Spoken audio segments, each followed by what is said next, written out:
उन्हाळ्याची चाहूल लागली, रखरखतं ऊन वाढू लागलं आणि रस्त्यावरून जाताना कानावर घुंगरांचा तो मंजूळ आवाज पडला की आपली पावलं आपोआप एकाच दिशेने वळतात.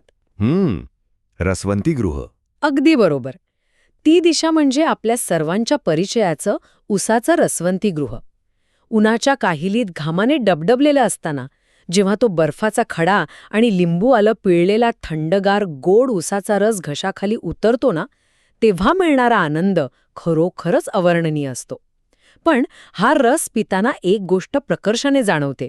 हो, राज्याच्या कानाकोपऱ्यात अगदी एखाद्या छोट्या गावापासून ते थेट मुंबईसारख्या महानगरापर्यंत कुठेही जा, या रसवंतीगृहांवर ठळक अक्षरात 2च नावं प्रामुख्याने दिसतात.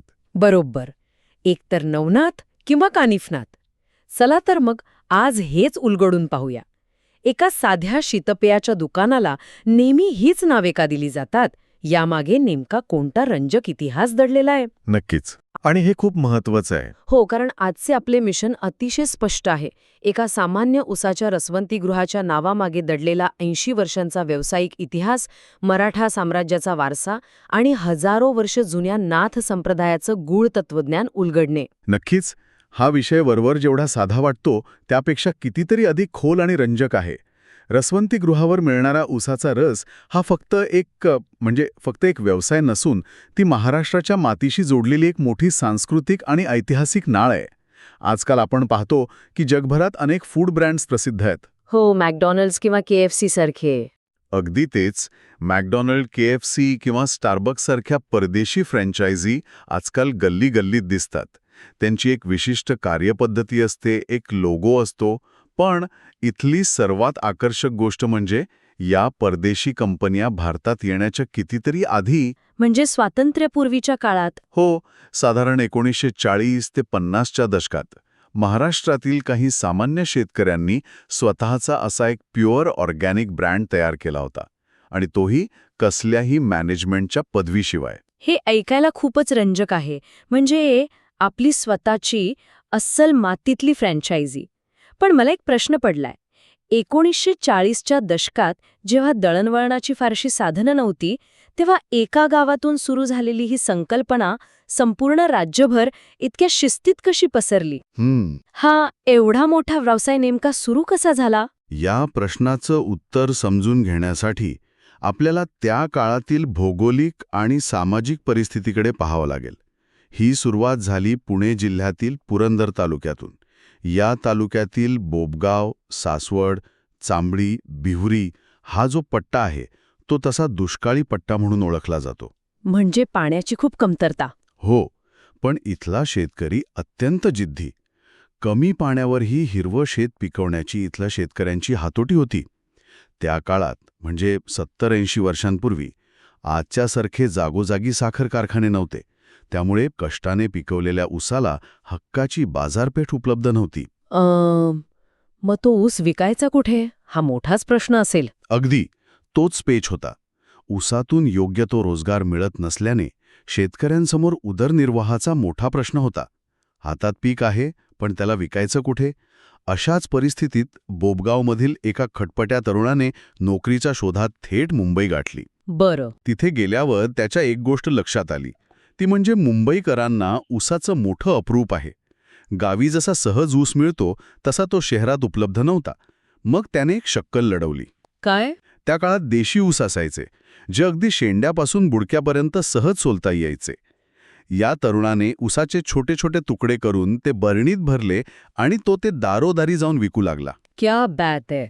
म्हणजे थेट ग्राहकांच्या दारात जाऊन उत्पादनाची चाचपणी करणे, ज्याला आजच्या भाषेत आपण मार्केट रिसर्च म्हणतो, ते या तरुणाने त्या काळी केलं. हो, आणि तेही अत्यंत साध्या पद्धतीने. पण दारोदारी जाऊन ऊस विकण्यापासून ते एका जागी दुकान थाटण्यापर्यंतचा प्रवास कसा झाला? दारोदारी मिळणारा प्रतिसाद पाहून त्यांच्यापैकीच कोणाच्या तरी लक्षात आलं की असं फिरण्यापेक्षा एका जागी छोटं दुकान टाकून थेट ऊसाचा रस काढून विकला तर. ही कल्पना खऱ्या अर्थाने क्रांतिकारी ठरली.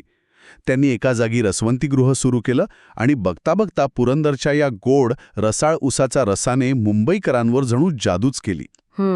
हळूहळू बोपगाव आणि आजूबाजूच्या गावातील अनेक शेतकरी या व्यवसायात उतरले. त्यांचा कोणताही व्हॉट्सॲप ग्रुप नव्हता किंवा कॉर्पोरेट मीटिंग्स होत नव्हत्या. तरी त्यांनी एक अलिखित नियम पाळला. कोणता नियम? त्यांचा पेहराव, पांढरी शुभ्र बंडी, पायजामा, डोक्यावर गांधी टोपी आणि कपाळावर बुक्का लावलेले हे शेतकरी संपूर्ण राज्यभर पसरले आणि त्यांनी अत्यंत प्रामाणिकपणे हा व्यवसाय वाढवला. एकमेकांच्या व्यवसायात स्पर्धा न करता एकमेकांना मदत करत त्यांनी ही साखळी निर्माण केली. हे खूपच विलक्षण आहे.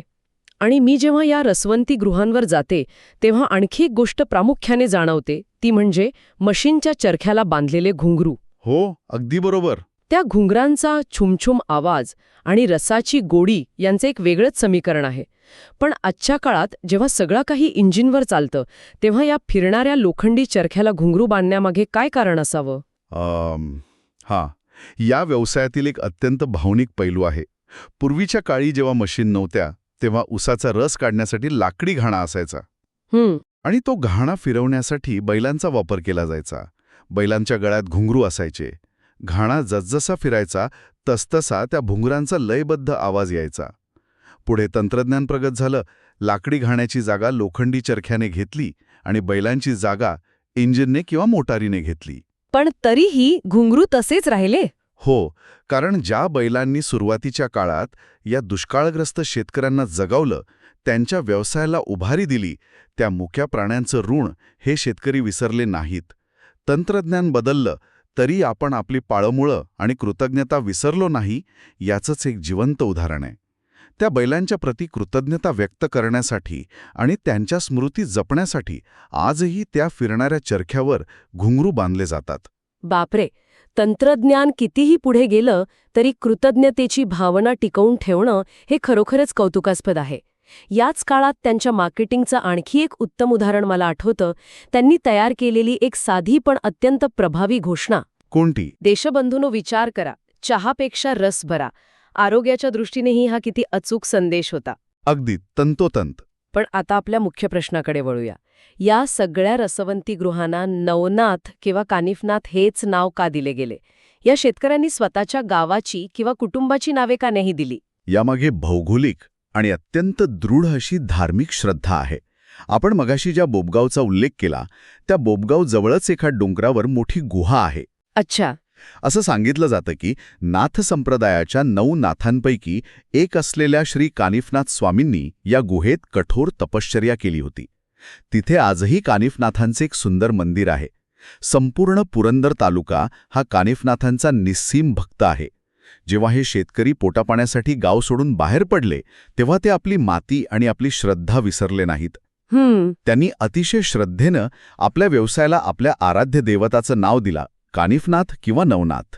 हे भौगोलिक कारण तर समजलं, पण यामागे फक्त बोबगावशी जवळीक एवढंच कारण आहे की आणखी काही पौराणिक संदर्भही आहेत? कारण उसाचा रस आणि कानिफनाथ यांचा काहीतरी विशेष संबंध असावा असं वाटतं. जर आपण हे एका मोठ्या चित्राशी जोडून पाहिलं तर यामागे एक अत्यंत रंजक पौराणिक दंतकथा दडलेली आहे. हिंदू पौराणिक कथांनुसार कलियुगात धर्माचे रक्षण करण्यासाठी भगवान विष्णूच्या आज्ञेवरून 9 नारायणांनी पृथ्वीवर अवतार घेतले, ज्यांना आपण नवनाथ म्हणतो. अगदी बरोबर. या नवनाथांपैकी प्रबुद्ध नारायण यांनी हिमालयात एका हत्तीच्या कानातून जन्म घेतला अशी आख्यायिका आहे. हत्तीच्या कानातून जन्म झाल्यामुळेच त्यांचे नाव कानिफनाथ असे पडले. अरे वा. आता आपल्याला सर्वांना माहीत आहे की हत्तीला ऊस किती प्रिय असतो. याच कथेचा आधार घेत अशी धारणा निर्माण झाली की कानिफनाथांचा जन्म हत्तीशी संबंधित असल्याने त्यांनाही उसाचा रस आणि गूळ अत्यंत प्रिय आहे. म्हणजे भाव तिथे देव या न्यायाने आपल्या दैवताला जी गोष्ट आवडते त्याच गोष्टीचा व्यवसाय करताना त्याला दैवताचं नाव देणं हा त्यामागचा अत्यंत साधा पण श्रद्धेने भरलेला हेतू आहे. हो, हेच ते मुख्य कारण. इथेच खरी रंजक गोष्ट समोर येते. म्हणजे एका साध्या शीतपेयाच्या व्यवसायाच्या नावामागे हिमालयातील हत्तीच्या कानातून झालेल्या जन्माची कथा जोडलेली आहे. आता कानिफनाथांचा उल्लेख आलाच आहे तर त्यांच्या एका अत्यंत महत्त्वाच्या स्थानाबद्दल बोललंच पाहिजे. ते म्हणजे अहमदनगर जिल्ह्यातील मढी. हो, मढीचा उल्लेख केल्याशिवाय ही चर्चा पूर्णच होऊ शकत नाही. अहमदनगर जिल्ह्यातील पाथर्डी तालुक्यात असलेलं मढी हे गाव म्हणजे कानिफनाथांचं संजीवन समाधीस्थळ आहे. गर्भगिरी डोंगराच्या कुशीत वसलेले हे ठिकाण नाथ संप्रदायाचे अत्यंत महत्त्वाचे श्रद्धास्थान आहे. याला भटक्या समाजाची पंढरी असंही म्हटलं जातं. भटक्या समाजाची पंढरी. हो, कारण कानिफनाथांनी फाल्गुन वद्य पंचमीला म्हणजेच रंगपंचमीच्या दिवशी येथे संजीवन समाधी घेतली होती. त्यामुळे रंगपंचमीपासून येथे एक मोठी आणि भव्य यात्रा सुरू होते. मी ऐकलंय की या यात्रेचं एक वेगळंच वैशिष्ट्य आहे. मढीची यात्रा म्हटली की 2 गोष्टी प्रामुख्याने आठवतात. एक म्हणजे तिथे मिळणारा रेवडीचा प्रसाद आणि दुसरं म्हणजे तिथे भरणारा गाढवांचा बाजार. पण एका आध्यात्मिक समाधीस्थळावर गाढवांचा बाजार का भरतो, यामागे काही विशेष कारण आहे का? होय, यामागे एक खूप मोठं सामाजिक आणि आर्थिक कारण आहे. आपण मगाशी मढीला भटक्या समाजाची पंढरी म्हटलं. पूर्वीच्या काळी जेव्हा ट्रक किंवा मालवाहू वाहने नव्हती, तेव्हा भटके विमुक्त समाज जसे की वैद्यू, गोपाळ, कैकडी हे लोक वर्षभर महाराष्ट्रभर फिरायचे. आपली बिऱ्हाडे घेऊन. बरोबर. आपली बिऱ्हाडे, पालन आणि सामान वाहून नेण्यासाठी त्यांना गाढवांची नितांत आवश्यकता असायची. मढीची यात्रा ही या सर्व समाजांच्या एकत्र येण्याची वर्षातील सर्वात मोठी वेळ असायची. त्यामुळे तिथे आपोआपच गाढवांच्या खरेदी विक्रीचा एक मोठा बाजार विकसित झाला. आजही हा बाजार भरतो का? आजही भरतो. या यात्रेदरम्यान साधारणपणे 3,000हून अधिक गाढवे खरेदी विक्रीसाठी आणली जातात. राज्याच्या कानाकोपऱ्यातून आणि अगदी परराज्यातूनही लोक येतात. गावरान गाढवाचा दर साधारण 8 ते 12,000 रुपये असतो, तर चांगल्या जातीच्या काठेवाडी गाढवाची किंमत 15 ते 22,000 रुपयांपर्यंत असू शकते. बापरे, 22,000. हो. आणि याशिवाय या यात्रेत होळी पेटवण्याचा पहिला मान हा गोपाळ समाजाला असतो, कारण कानिफनाथ गडाच्या उभारणीत या समाजाचं मोठं योगदान होते. गाढवांचा बाजार आणि ही मोठी यात्रा तर आपण पाहिली, पण मी मढीच्या मंदिराचे काही फोटो पाहत होते. ते मंदिर एखाद्या भक्कम किल्ल्यासारखं दिसतं. एका साधूच्या समाधीस्थळाला लष्करी धाटणीचं बांधकाम कसं काय? यामागे कोणता ऐतिहासिक संदर्भ दडलेला आहे? हा इतिहास मराठा साम्राज्याच्या एका अतिशय कठीण आणि भावनिक काळाशी जोडलेला आहे. छत्रपती संभाजी महाराजांच्या बलिदानानंतर महाराणी येसूबाई आणि बाळराजे शाहू महाराज हे मोगलांच्या कैदेत होते. तो खूपच खडतर काळ होता मराठा साम्राज्यासाठी. अत्यंत खडतर. त्या काळात राणी येसूबाईंनी श्री कानिफनाथांना नवस केला होता, जर आपल्या शाहूराजांची मोगलांच्या वेढ्यातून 5 दिवसांच्या आत सुटका झाली तर कानिफनाथ गडाचा सभामंडप, नगारखाना आणि इतर बांधकाम करू, तसेच देवाला पितळी घोडा अर्पण करू, असा तो नवस होता. आणि खरोखरच त्यांची सुटका झाली का? होय. त्यांची सुखरूप सुटका झाल्यानंतर हा नवस फेडण्यासाठी राणी येसूबाई आणि शाहू महाराज यांच्या आज्ञेने बडोद्याचे सरदार पिलाजी गायकवाड यांनी त्यांचे कारभारी चिमाजी सावंत यांना मढी येथे पाठवले. अच्छा.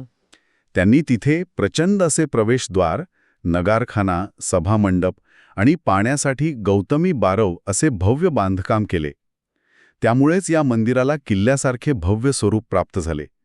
तसेच सुप्रसिद्ध मराठा आरमार प्रमुख कान्होजी आंग्रे आणि त्यांचे पुत्र बापूराव आंग्रे यांनी मंदिराला पितळी घोडा आणि सदोदित तेवणारा नंदादीप अर्पण केला. म्हणजे या मढीच्या मंदिराला आणि कानिफनाथ गडाला एक मोठे ऐतिहासिक आणि मराठा साम्राज्याच्या अभिमानाचे महत्त्व प्राप्त झाले आहे. नक्कीच. तर ह्या सगळ्याचा अर्थ काय? आपण रसवंती गृहांच्या नावांपासून सुरुवात केली, कानिफनाथांच्या दंतकथा पाहिल्या, मढीचा इतिहास आणि सामाजिक बदल पाहिले. पण ह्या सर्वांचा मूळ गाभा जो आहे तो नाथ संप्रदाय. हा नाथ संप्रदाय नेमका काय आहे? हे नवनाथ आणि 84 सिद्ध कोण आहेत? नाथ संप्रदाय हा भारतातील एक अत्यंत प्राचीन आणि प्रभावशाली असा शैव संप्रदाय आहे. नाथ या शब्दाचा अर्थ होतो स्वामी किंवा रक्षणकर्ता. अशी मान्यता आहे की कलियुगात धर्माचं रक्षण करण्यासाठी स्वतः भगवान विष्णूच्या सांगण्यावरून 9 नारायणांनी पृथ्वीवर अवतार घेतले, ज्यांना आपण नवनाथ म्हणतो. जसे मगाशी आपण प्रबुद्ध नारायणाचा उल्लेख केला. अगदी तेच. मच्छिंद्रनाथ हे कवी नारायण यांचे अवतार मानले जातात. गोरक्षनाथ हे हरिनारायण यांचे. तर आपण पाहिल्याप्रमाणे कानिफनाथ हे प्रबुद्ध नारायण यांचे अवतार आहेत. या संप्रदायाचे मूळ प्रवर्तक साक्षात भगवान शिव म्हणजेच आदिनाथ मानले जातात. नवनाथांशिवाय या संप्रदायात 84 सिद्धांचाही उल्लेख येतो, ज्यांनी योग आणि तपश्चर्येच्या माध्यमातून उच्च आध्यात्मिक अवस्था प्राप्त केली होती. नाथ योग्यांची वेशभूषाही अत्यंत वैशिष्ट्यपूर्ण असते ना? ते गर्दीतही लगेच ओळखू येतात. हो, त्यांची वेशभूषा आणि राणीमान खूप वेगळे असते.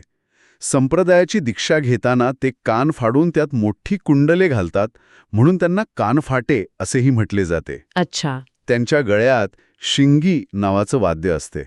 ते अंगाला भस्म लावतात, भगवी कंथा म्हणजे गोधडी परिधान करतात आणि भिक्षा मागताना अलख निरंजन किंवा आदेश अशी हाक देतात.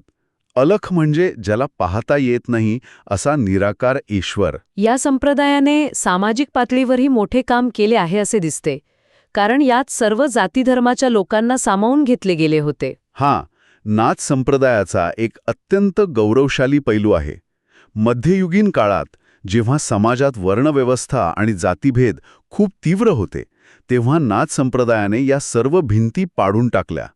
त्यांनी सर्वांसाठी मोक्षाचे दरवाजे खुले केले. सर्व संघ परित्याग करून नाथ संप्रदायात सामील झाले होते. एवढेच नाही, तर अनेक स्त्रियांना आणि मुस्लिम समाजातील लोकांनाही या पंथाने सामावून घेतले होते. यावरून एक महत्त्वाचा प्रश्न उभा राहतो की या नाथ संप्रदायाचा महाराष्ट्राच्या इतर सांस्कृतिक किंवा आध्यात्मिक परंपरांशी काही संबंध आहे का? तर याचं उत्तर आहे होय. महाराष्ट्राचा कणा असलेल्या वारकरी संप्रदायाचा उगम अप्रत्यक्षपणे नाथ संप्रदायातूनच झाला आहे. हे खूपच रंजक आहे.